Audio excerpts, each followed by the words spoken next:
का आकार एवं उत्पादकता के बीच संबंध। Relationship between size of farm and productivity. Okay,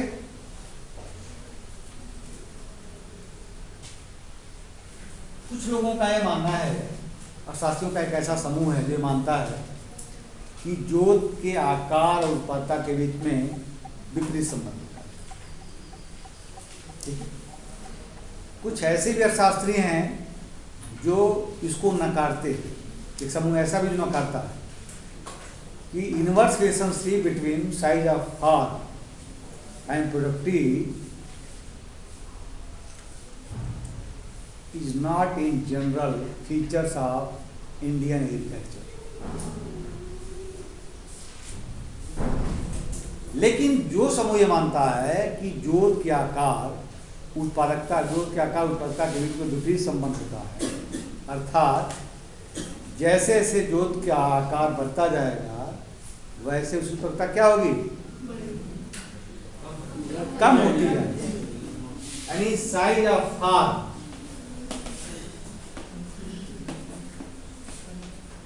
क्या हो, बढ़ जाए तो प्रोडक्टिविटी क्या होगी, घट जाएगी। तभी तो इनवर्स रिलेशनशिप हुआ। जैसे जैसे जोत का आकार बढ़ेगा प्रोडक्टिविटी क्या होगी, घट जाएगी। यानी जो लार्ज साइज के फार्म होंगे, large size farm, large productivity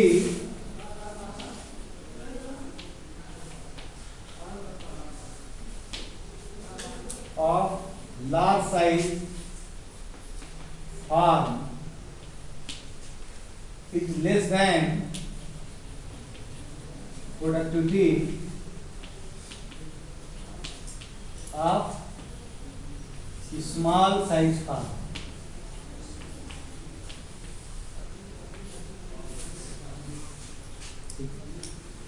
जो बड़े फार्म होंगे वहां पर उत्पादकता कम होगी, छोटे फार्म की उत्पादकता क्या होगी, अधिक। उत्पादकता का मतलब क्या है, प्रोडक्शन पर हेक्टेयर या पर एकड़। एक एकड़ में जो उत्पादन होता है उसको क्या बोलते हैं, प्रोडक्टिविटी आप। या एक हेक्टेयर, कोई भी यूनिट ले लो, हेक्टेयर लो या एकड़।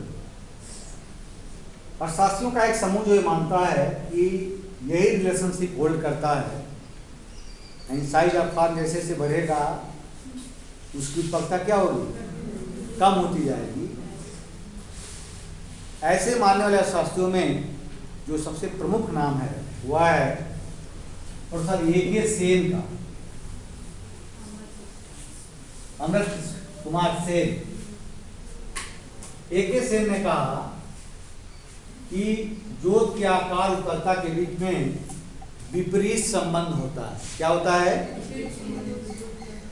क्यों होता है, उसके लिए कारण होता है। उन्होंने कहा कि यदि स्मॉल फार्म साइज क्या है, फार्म साइज लार्ज है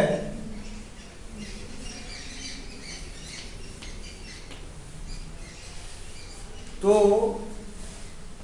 उसकी उत्पादकता स्मॉल साइज के फार्म से क्या होगी, कम। ऐसा इसलिए उन्होंने मान लिया कि जो लार्ज साइज की फार्म होती है उसमें labour land ratio is less than labor land ratio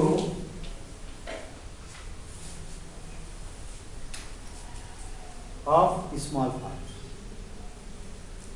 यानी पर यूनिट जो भूमि है बड़े फार्मों पर श्रम की मात्रा छोटे फार्मों की अपेक्षा क्या होती है, कम होती है। इसीलिए प्रोडक्टिविटी क्या मिलती है हमको, कम। यानी जितनी अधिक मात्रा में श्रम प्रयोग किया जाता है छोटे फार्मों पर, उतनी अधिक मात्रा में बड़े फार्मों का प्रयोग नहीं होता। यानी लेबर एज इनपुट जो प्रयोग होता है छोटे फार्मों पर, वह बड़े फार्मों की अपेक्षा अधिक होता है। इसलिए छोटे फार्म पर उत्पादकता अधिक होती है और बड़े फार्म पर कम। ओके, ऐसा मानना है किसी। ऐसा क्यों होता है, क्यों ऐसा होता है, इसके लिए उन्होंने एक अपना एक्सप्लेनेशन दिया। इस वजह से स्थिति मिलती है, एक कंडीशन मिलता है। कुछ किताबों में ऐसा भी दिया हो, मान लो land labour relation, land labour ratio लिखा, तो क्या हो जाएगा, ठीक उल्टा।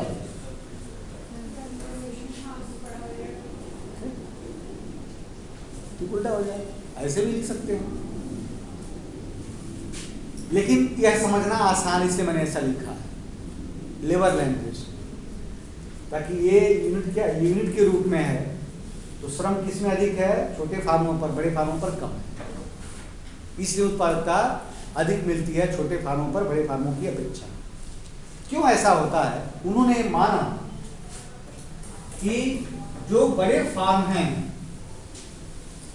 वहां कौन सा श्रम प्रयोग होता है, बड़े फार्मों पर जो श्रम का प्रयोग है कौन सा होता है, हायर्ड लेबर फोर्स लगाया था, हायर्ड मजदूरी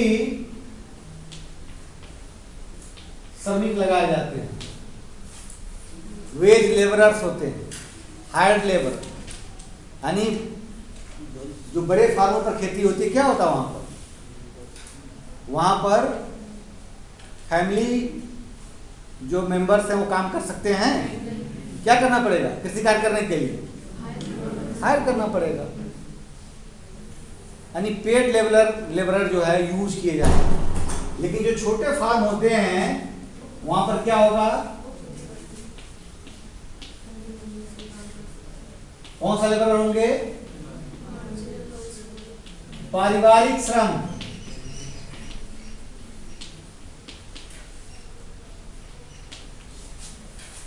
फैमिली लेबर। यहां कौन सा लेबर हो गया, हायर्ड लेबर हो गए, यहां पर फैमिली लेबर। बात समझ में आ रही है। जब किराया श्रमिक या मजदूरी श्रम का प्रयोग किया जाएगा तो कोई भी जो किसान है, बड़े फार्म का मालिक है, वो कितनी मात्रा में श्रम लगाएगा, वो देखता है श्रम की मात्रा। हाँ, वेरी गुड। श्रम की मात्रा का निर्धारण कैसे होगा, यानी कितना श्रम लगाएगा बड़े फार्मों पर, कितना श्रम लगाएगा छोटे फार्मों पर। एक ही ने कहा कि किसी भी मार्जिनल प्रोडक्टिविटी ऑफ लेबर, मजदूरी क्या एक तरह की लागत आ रही है ना, तो किसी भी श्रम की मात्रा कितना तय की जाए, कितने श्रम लगाएंगे, यानी क्या होना चाहिए, मजदूरी दर, इसका मतलब डब्ल्यू, वेज को मान लें, क्या डब्ल्यू मान लें, ये किसके बराबर होना चाहिए, MPPL या MPL लिख सकते हो, मार्जिनल प्रोडक्ट, या हम क्या लिखें इसको, हम लिख रहे हैं इसको MPL, marginal productivity of labour. किसी भी श्रमिक को क्या उसके सीमांत उत्पादकता से अधिक मजदूरी दी जा सकती है? कोई भी श्रमिक, यदि किसी श्रमिक को एडिशनल जो श्रमिक हमारे अपने पर क्या है, एडिशनल जो श्रमिक है उसके द्वारा जो उत्पादन में क्या किया गया, योगदान किया गया, वही क्या है, श्रम की सीमांत उत्पादकता। श्रम के अंतिम इकाई से कुल उत्पादन में किया गया योगदान, जो भी वृद्धि की जाती है कुल उत्पादन में, क्या वही तो सीमांत उत्पादकता है श्रम की। तो कोई श्रमिक है, यदि मान लो वो 10 रुपए, अंतिम श्रमिक है, 10 रुपए के बराबर उत्पादन में वृद्धि किया कुल उत्पादन में, तो क्या उसको मजदूरी 10 रुपए से अधिक दी जाएगी? बोलो। अगला श्रमिक मान लो लगाया, क्योंकि जैसे से श्रम की मात्रा बढ़ाएंगे, पूंजी स्थिर है तो उत्पादकता क्या होगी? कम होती जाती। तो मान लो उसके बाद श्रमिक को कवर लगाया गया, उसकी उत्पादकता 8 रुपए के बराबर है, मजदूरी मार्केट में 10 रुपए है, तो क्या उस श्रम का प्रयोग करेगा वो? कितने श्रम की मात्रा की प्रयोग किया जाएगा? संतुलन क्या होगा? संतुलन होगा, ये संतुलन हो गया ना, कि मजदूरी क्या होना चाहिए? श्रम की सीमांत उत्पादकता के बराबर होना चाहिए। ओके। जो फैमिली लेबर होगा, इसमें श्रम की मात्रा का निर्धारण कैसे किया जाएगा? इसमें देखता है कि मजदूरी नहीं, बल्कि किसका? श्रम की सीमांत अवसर लागत। यहां पर क्या होता है? श्रम की सीमांत अवसर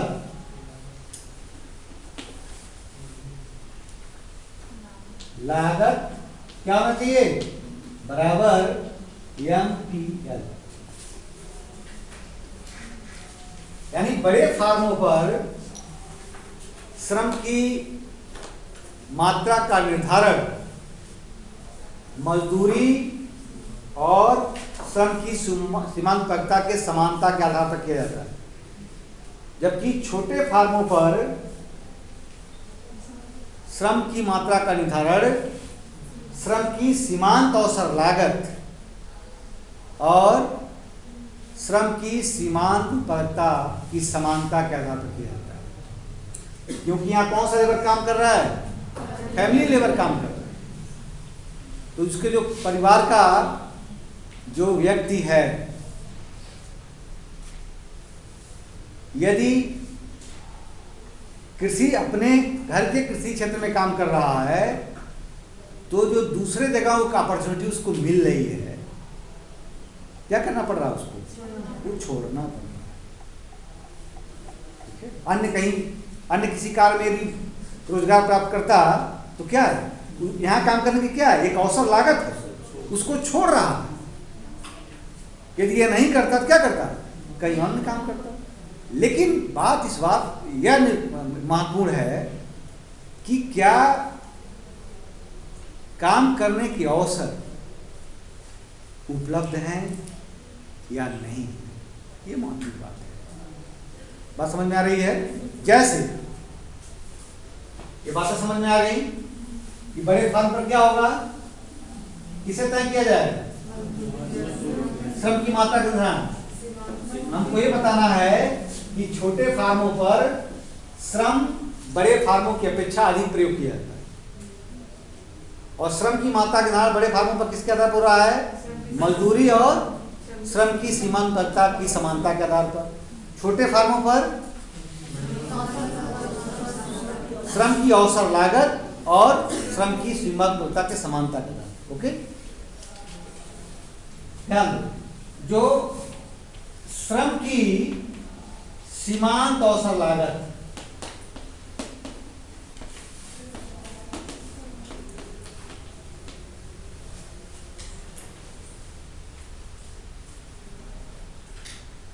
marginal opportunity cost of labour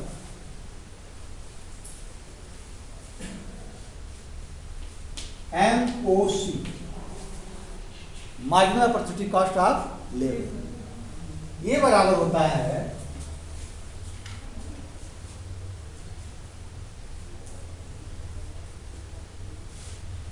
रोजगार प्राप्त करने की संभावना, रोजगार प्राप्त करने की संभावना, प्रोबेबिलिटी ऑफ एम्प्लॉयमेंट, रोजगार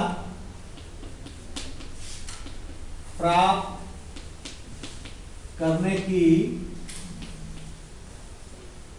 संभावना, प्रोबेबिलिटी ऑफ एम्प्लॉयमेंट, इसको हम लिख लें, याद नहीं, इनटू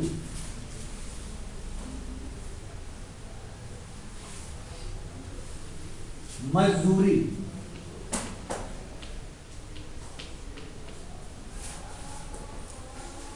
यानी रोजगार प्राप्त करने की संभावना और मजदूरी का जो गुणनफल होता है उसको क्या बोलते हैं? श्रम की सीमांत अवसर। देखो बात कहां से आकर रुक गई कि रोजगार प्राप्त करने की संभावना क्या है। रोजगार प्राप्त संभावना को यदि हम स्मॉल p से दिखाएं और मजदूरी किसे दिखाया गया है, तो क्या हो गया? या मोसी बराबर क्या हो गया?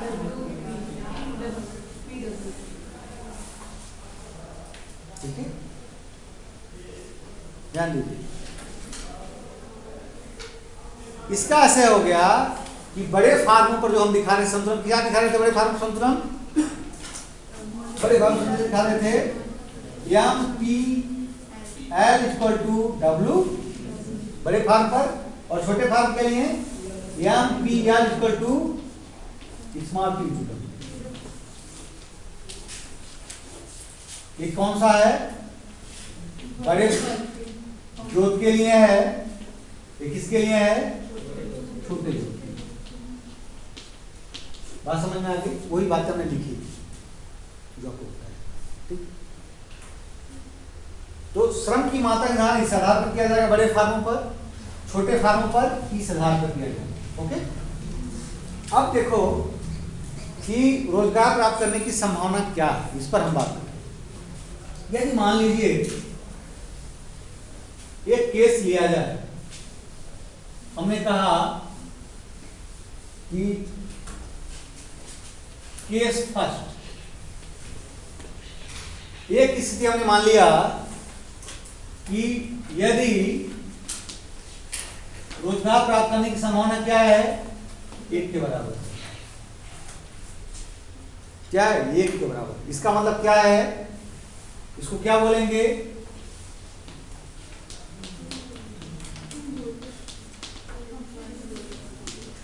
ये स्थिति फुल एम्प्लॉयमेंट जब होगा तो क्या होगा? 1 की। प्रोबेबिलिटी का मान कितना होता है? प्रोबेबिलिटी का मान कितना होता है? 0.5 प्रोबेबिलिटी संभावना 0 से 1 के बीच होता है ना। हाँ, वही प्राइस जो प्रोबेबिलिटी होती है उसकी वैल्यू क्या होती है? 0 से 1 तक। ठीक है, तो यदि मान लिया कि 1 है, यानी पूर्ण रोजगार की स्थिति, यानी कोई व्यक्ति यदि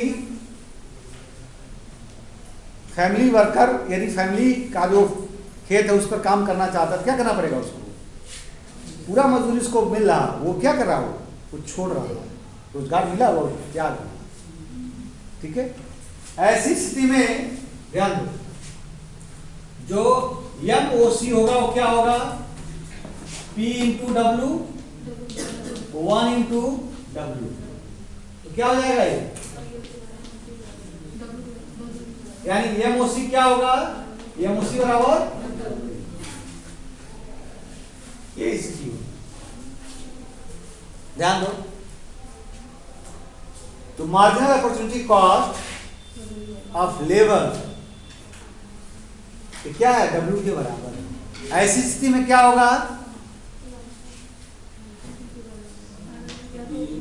श्रम दोनों में, यानी बड़े फार्म और छोटे फार्म में कोई अंतर नहीं होगा। बड़े फार्म और छोटे फार्म में कोई अंतर नहीं होगा। तो यह जो कहा जा रहा है कि छोटे फार्मों पर बड़े फार्मों की अपेक्षा अधिक श्रम प्रयोग किया जाता है, यह बात क्या हो गई? यहां रिजेक्ट हो गई, नकार दिया। ठीक है, दूसरा हम केस मान लें कि मान लो केस 2, ये मान लिया कि इफ P इक्वल टू 0, ये क्या है?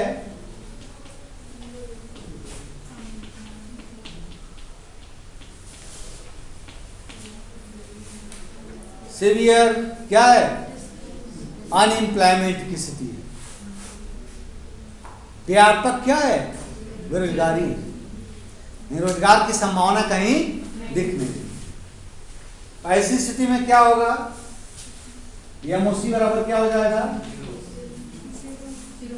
0 इंटू क्या हो जाएगा? श्रम का कितना प्रयोग होगा? इतना अधिक प्रयोग किया रहेगा फैमिली लेबर, जब तक कि अंतिम परिवार के श्रम की क्षमता तो क्या हो जाए? शून्य न हो जाए, तब तक। ऐसी स्थिति में क्या होगा? बहुत अधिक मात्रा में छोटे फार्मों पर श्रमिक प्रयोग किए जाएंगे, यानी श्रम की मात्रा जो पर हेक्टेयर प्रयोग है छोटे फार्मों पर, वो बड़े फार्मों की अपेक्षा बहुत अधिक होगा। क्योंकि तब तक श्रमिक लगाएगा जब तक क्या होगा? जब तक की सीमांत तक क्या हो जाए? 0 में श्रम की मात्रा बढ़ती है। बात समझ में आ रही है? ध्यान दो, ये दोनों क्या है? एक्सट्रीम केस है। ये दोनों क्या है? एक्सट्रीम केस है। ना तो श्रम की, ना तो पूर्ण रोजगार की स्थिति होती है, न तो व्यापक बेरोजगारी होती है, बल्कि बीच की स्थिति होती है। रोजगार की कुछ न कुछ संभावना होती है। तो क्या होती है? रियल जो इकोनॉमी है उसमें क्या होता है? तीसरा जो स्थिति है, वास्तविक स्थिति है, केस का क्या होगा? P इज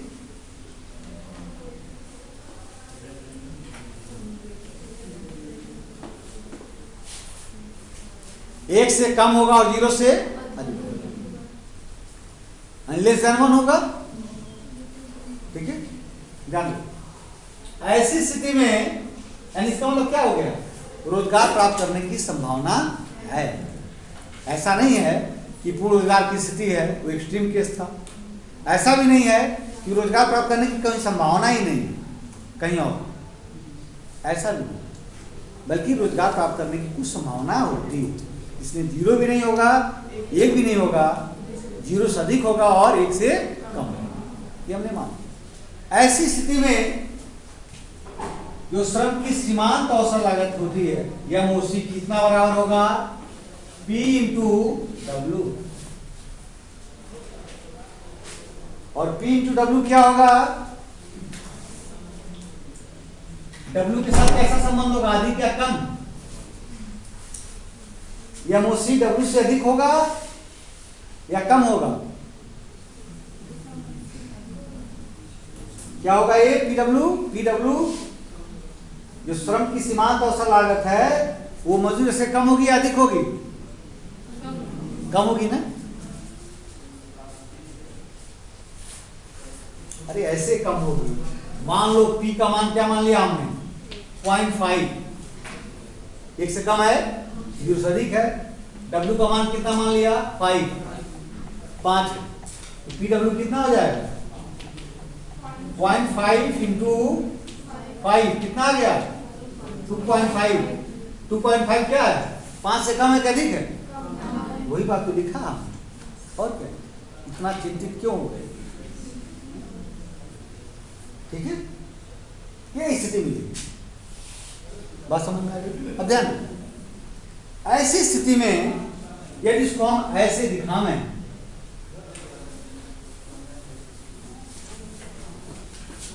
ध्यान दीजिए,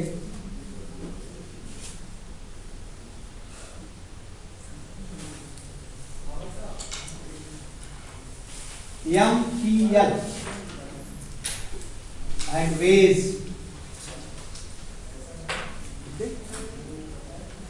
श्रम की सीमांत अवसर लागत क्या होगी?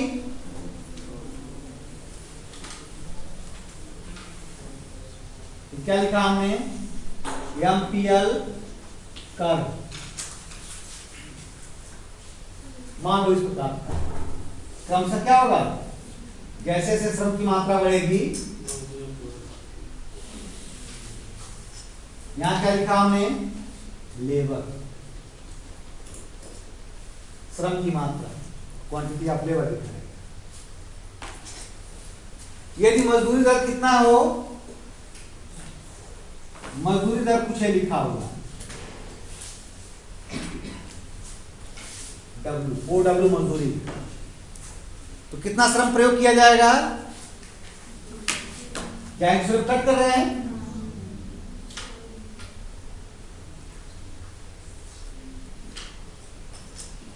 कितना लेबर प्रयोग होगा, कोई लेबर प्रयोग किया जाएगा। ठीक है, कुल उत्पादन कितना होगा, कुल उत्पादन कितना होगा, सीमांत का योग क्या कहलाता है, बताया था ना,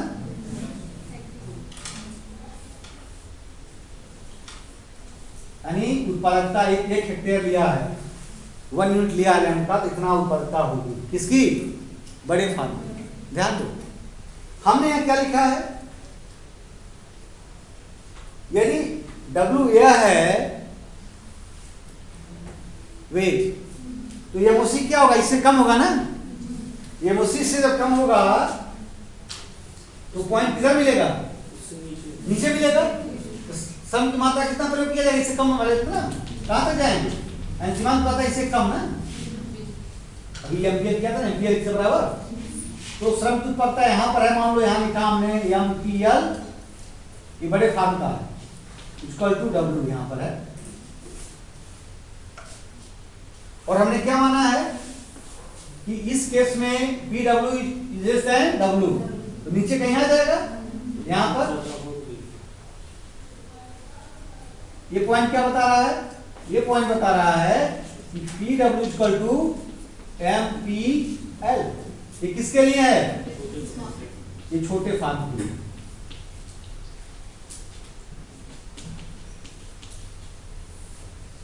ये किसके लिए है, लार्ज फार्म। ध्यान दो, कितना बढ़ गया, कितना और बढ़ गया,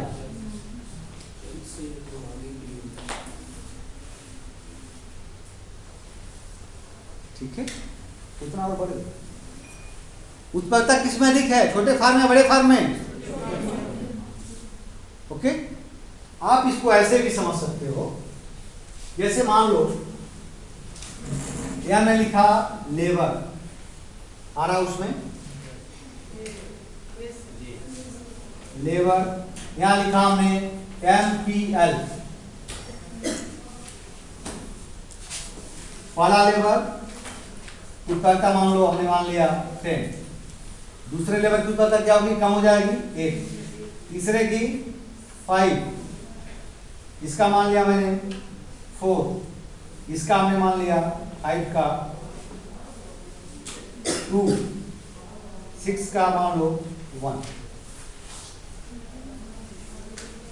यदि मजदूरी मान लो हमने कहा दिया डब्ल्यू कितना है, डब्ल्यू को हमने कितना मान लिया, 5 मान लिया, कितने श्रमिक लगेंगे बड़े फार्म पर,